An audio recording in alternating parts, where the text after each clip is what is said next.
Hey guys, welcome back to the channel. So behind me I got a 2021 Ford F350. It's a 6.7 liter diesel with the dually rear tires, as you guys see equipped here.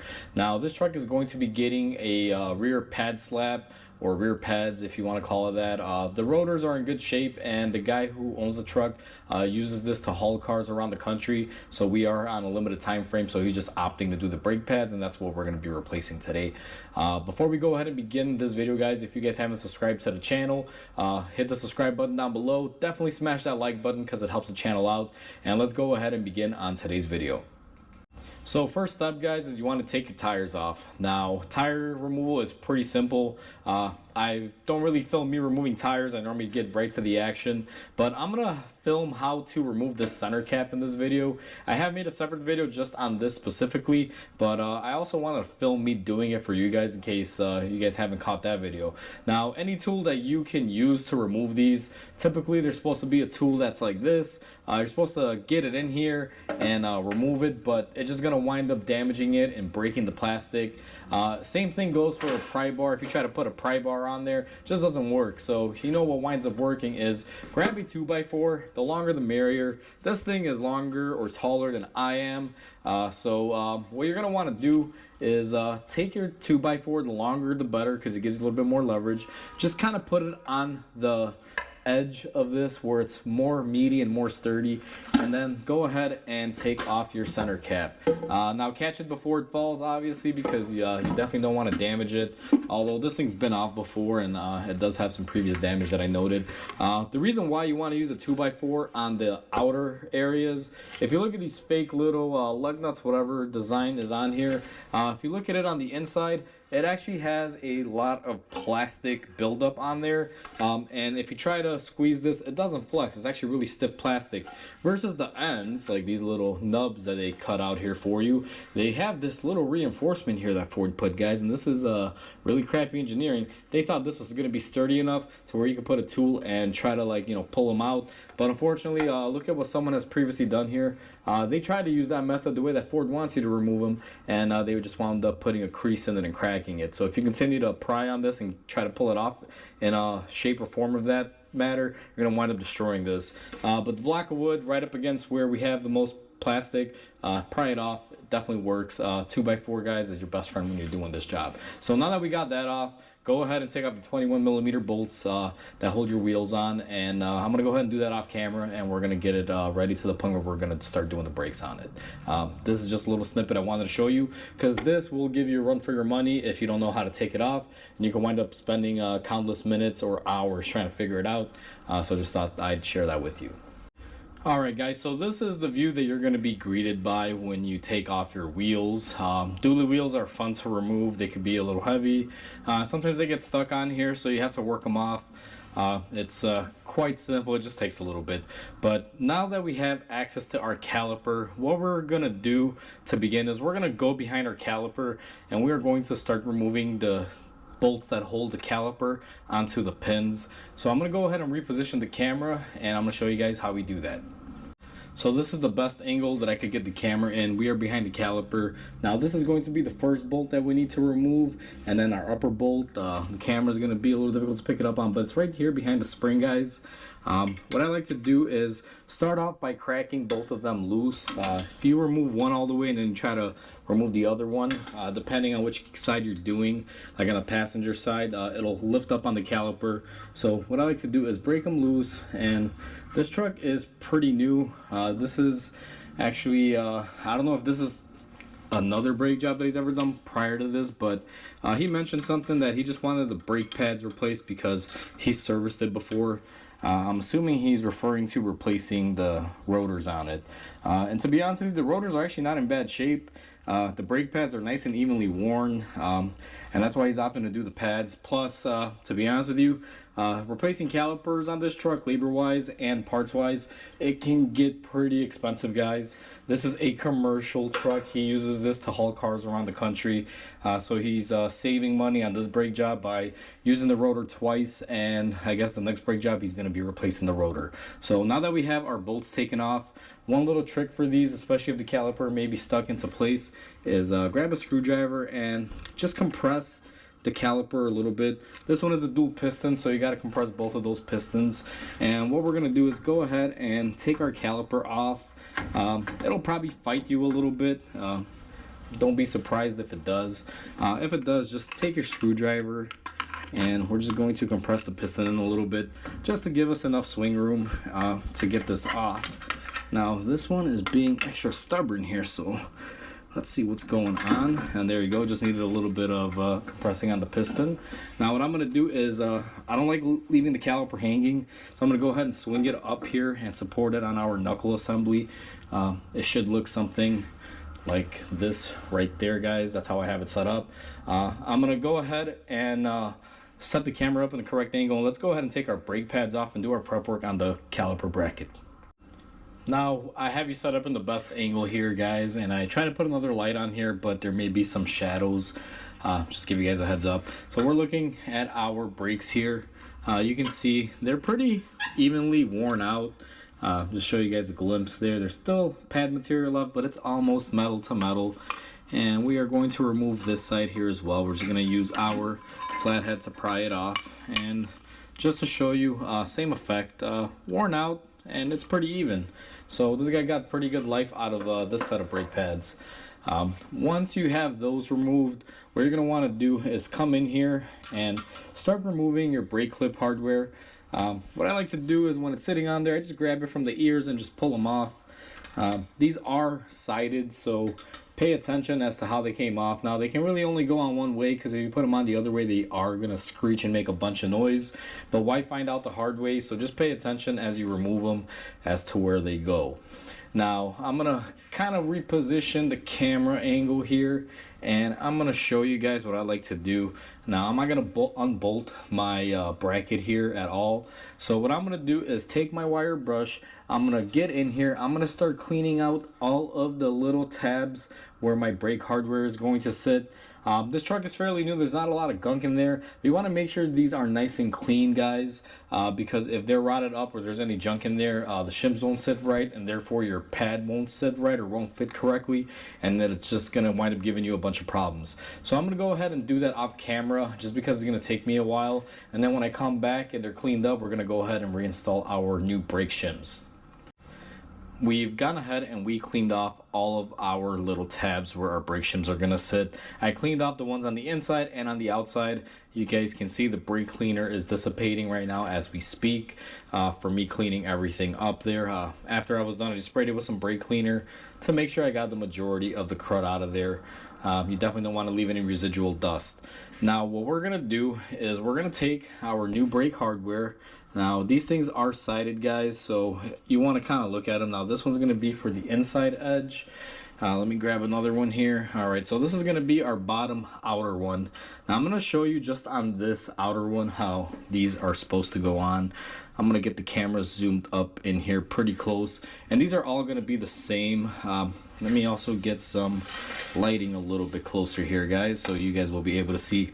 Now this is the brake shim. If you notice, if you look at it head on, you will see that this side kind of pokes out a little bit. That's going to be facing outside, because the inner side one on the little ear tab, it's pretty flat in there. If you were to install this the wrong way or install one with the tab facing inward, you're going to be screeching all over your rotor because it's going to hit. So what we're going to do is go ahead and just press that in there. Now what I find is that if you don't get these in the exact right spot, they will not want to go in. So just like that, using my finger, I went ahead and I got that one in. And what I also like to do, guys, just as a safety measure, once you have it in there, go all the way to the edge with a flathead and press it in. Sometimes they don't fit exactly into the corners because it's hard to clean in the corners 100%. So what I find is sometimes it will fight you just a little bit in that regard. Let's zoom up. I'll actually show you this other side too here. Let me just adjust the camera down and get you guys in the right angle. Same thing goes for the top. Find the shim that has the tab going out and the slung portion goes to the back. And let's see if we can show this very nicely here. And just like that, that also snaps into place. We're going to take our screwdriver and hit it in, and that is pretty much all set here. Alright, we got our shims installed, and I do want to apologize, guys. In the last clip, I'm sure towards the end you guys heard that ambulance. I'm right by a fire station, and sometimes when the cars kick on and they got to do an emergency service, you hear them. So just give you guys a heads up, that was in the video. Now we're going to take our new brake pads. I like using these Power Stop Extremes. These are the carbon fiber ceramic ones. To be honest with you, these work really well on these. I've tried it on a few other different trucks, and they last really long, and they're really good for towing, like what this thing does. And what I do on here is I'm going to just go ahead and apply some grease to our little tab areas on both sets of pads here. You don't got to put a lot here, guys, just enough to keep it lubricated here. Most of this will wash off usually after a few thousand miles. It doesn't really tend to stay on there. So now that we got everything greased up, what we're gonna do is go ahead and install our pads. Let's start off with this outer one. Now the trick here is just getting them lined up, and they should go in just like that.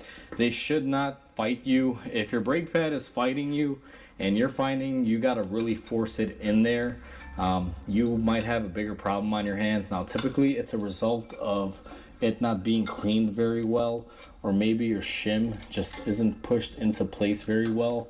But for the most part, just like that, once you get it lined up on the tabs, they should push in and out. And the secret, guys, is always by hand. I mean, even though the back one took me a little bit of finessing to try to find where the clip groove was, you saw it slid right in, and it is nice and loose and nice and loose. You don't want to have tight brake pads, because if you have tight brake pads, you're going to be running into a lot of issues. So now that we got our brake pads installed, we're going to have to service our brake pins. So let me go ahead and get you guys positioned in the back. I'll pull out those pins and I'll show you guys how to do it. With our brake pads set into place, what we're going to be doing next is servicing our brake pins. What you're going to want to do is go ahead and pull them off. Now pull the boot off. You want to be very careful, and what you're going to want to do is wipe off the old grease. And let me go ahead and wipe this off here. And once we wipe off the old grease, what you're going to want to do, guys, and I'll show you here on camera, is you're going to want to take your new grease, the one that you use on your brake pads. Now I use a premium ceramic silicone based lube. This stuff is really good for high pressure situations, so it's really worth it when you're using it on brakes, because if, let's say, they ever heat up or you have some sort of issue, this will basically not melt away. Now you guys can see up here, this pin, if you guys can tell, it's being very stubborn. So this thing has been seizing on here a little bit. Now it is actually not seized because I can move it, but it just sort of stuck in place. So this is the importance of doing your services on these. So let's get this bad boy out of here, and hopefully we can get it out. So for this one, guys, in order for me to service it, looks like we're going to have to pull our brake caliper bracket off. Now I wasn't counting on this in this video, so I didn't want to film me removing the bracket, simply because if you're just doing brake pads on it, there's no need to remove the bracket. In this scenario, it looks like you're gonna have to. We ran into that issue up there, so in order to get that pin out, we're gonna have to remove the bracket. The way to remove the bracket, and I'm just gonna show you guys here, I'm not gonna actually show it on camera, but I'll show you where the hardware is. So we're gonna remove this bolt right here, and then this bolt right up here, and then the whole bracket will come off, releasing it, and you know, you can get your pin off. I'm gonna do that off camera just because I wasn't expecting that to fight me. So I'm gonna have to remove my brake pads and everything. So if your pin needs to be serviced, which every time you do brakes, guys, you have to service it. But again, if it's your car and you don't want to go that far, you know, it's up to you. However, we're going to be removing this. But for pure video purposes, I'm not going to show this part simply because this is mainly how to replace your brake pads. Yes, you should be servicing this while you do your brake pads. And like I said, it's just 2 more bolts. It's real easy. Just due to the nature of the video and the time frame that I have, I'm gonna go ahead and do that off camera because it takes me longer to do it on camera explaining it than if I were to do it off the camera. So I've gone ahead and we lubed up our pin here, guys. I removed the bracket and got everything reinstalled. But while I was doing it, I was trying to figure out a way to help you guys out on camera here because, you know, let's say if you just want to do a quick pad slap and you don't necessarily want to remove the bracket or you don't have the tools, there is one method that you can do that will work. And, you know, I'll show you guys really quick. Although I already greased mine off while taking the bracket. But if you were to just pull your upper pin like this right here, and you remove it, and then you just take your boot, slide it forward, what you're able to do, guys, is just go ahead and put about that much brake lube on the inner part of the pin. And what you're going to want to do is go ahead and just drive it in, and then you're going to take your boot and reassemble it onto your caliper bracket, and then all you have to do is go ahead and lube up the remainder of the pin. I'm also going to squeeze a little bit of grease inside of this boot here, you know, just by kind of feeding it in there.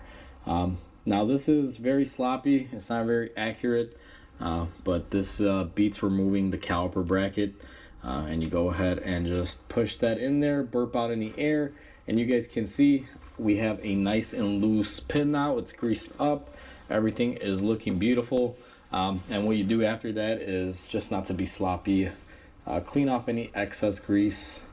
The way I do it is just by rotating it and wiping it off here periodically, just like this, and cleaning off this portion. So there you go. Now our caliper pin is greased up and ready to go. I guess that's one way to beat it, or kind of like a quick tip or hack. I don't really like using the word hack because it usually implies you're really cutting corners or doing something you shouldn't be. But in this scenario, guys, it works just to grease up that pin if you don't want to remove the bracket. Now we're going to go ahead and place the camera on the outside, and I'll show you guys how I compress the piston on the caliper. So I have you guys into position. Our caliper has been resting kind of in between our spring and our bracket here. The way I like to do this retraction is I use my laying tool depressor. I find that this is very efficient and very effective, guys. What I'm going to do is go ahead and place that in there, and we're going to need at least one of our old brake pads. Just kind of use it as a spacer because sometimes this tool doesn't have enough throw on there, so we just space it out, and we're going to go ahead and ratchet this down. These dual pistons, as you saw, the pistons were uneven because we compressed one of them more than the other to remove the caliper when we initially took it off. But as you guys can see right now, they've kind of gotten on the same level. And then when you're doing it, take your time. You don't want to go ahead and just go crazy on this. Nice and even pulls on this ratchet mechanism to compress them in. Because they will be fighting each other. It's kind of like you push one in, the other one wants to push up, and since we got both of them down there, that pressure has to equalize. So it starts off being easy, and then it kind of gets a little difficult towards the lower end of the pull there. So you just want to slowly do this, take your time. There's no rush on it, even though this truck is due in about a half hour to the customer. So I'm trying to get this done and do a video for you guys at the same time. Running a shop with deadlines and then trying to make videos can sometimes be a little bit difficult, but it's all right, guys. We'll do both either way. So now that our caliper pistons are compressed, what you're gonna do is go ahead and take your grease, and I like putting some on any surface that's gonna be metal to metal, like these piston faces. They will be touching the brake pads, so we're gonna go ahead and put some brake grease on there. And also these finger tabs up here, I'm not gonna be able to show you, but you'll see me doing it. I take some grease and I like to put it on there, mainly because this is where the outer pad is going to be grabbed by, and every time you have two metal to metal surfaces, there's going to be prone for slippage in between, and in that slippage, if they're both metal, there will be a little bit of vibration and noise. Therefore I use that method. Now that our caliper is prepped, guys, I got to pull the camera back, get you guys on the front side and show you how we reinstall it. What we're going to want to do now is go ahead and grab our caliper and just get it into position. And what we're going to want to do is go ahead and push our upper pin in there just to get our caliper to go in, and same thing with the bottom pin. Now I have to hopefully leave that there for a split second, and hopefully it holds because I got to grab the bolts for the back. And what we're going to do, and you guys previously saw me do this, is I'm going to come back here, right back here. I'm going to take our caliper pin bolts and I'm going to go ahead and start threading them on there. It's the same exact procedure as when we took them off earlier. Therefore, I'm not going to really put the camera back here because you just line them up, hand thread them, and then they should go back on there fairly easy. This top one, because there's some weight on the caliper, you got to kind of push up on the caliper and it'll be a lot easier. Just push in there, just like that. And even though there's, I'm sure, a torque spike for these guys, I'm just going to tighten them up using my wrench here. These don't take a lot of torque, so as long as you can apply a little bit and they're good and tight, usually you can let it fly. So right now, right there, we are good and tight. As my German friends say, the torque spec is always good and tight, and you gotta say it with a German accent. So now that everything is bolted up, guys, we are pretty much all set back here. All we have to do is go ahead and throw on our wheels, bolt them up, get in the truck, pump up our brake system before we go ahead and throw this thing into reverse to push our pistons all the way back out so we have a brake pedal, and after that the truck is all said and done. Alright guys, so we are all set on our Ford F350 here. As you guys saw, the rear brakes are really easy to do. The only issue that we had was basically that upper pin, and we actually found a shortcut on how to be able to service the pin without having to remove the bracket, and I showed you guys that step as well. Even though I did go ahead and remove the bracket off camera, I showed you guys how to do it with the bracket on, so you don't really have to remove it. It's a pretty straightforward job, guys. The more difficult part on this was removing that center cap. If you guys don't know how to remove it, the first time I had to deal with one of these, that was a pain, but I showed you guys how to remove it, so hopefully it's easier for you. And the other thing that I do want to mention on these trucks, guys, these things are massive. Now I'm fortunate enough to have a lift that can lift them, but if you're doing this at home with a jack, make sure you got really sturdy jack stands and some way to support this, because this is a real heavy truck. Aside from that, it's a pretty straightforward job, guys. You guys saw it's real simple, quick, and easy. Now with that said, if you guys enjoyed this video, please comment, like, and subscribe, because that'll definitely help the channel grow, guys. And I hope you guys have a wonderful day, and I'll catch you guys on the next video.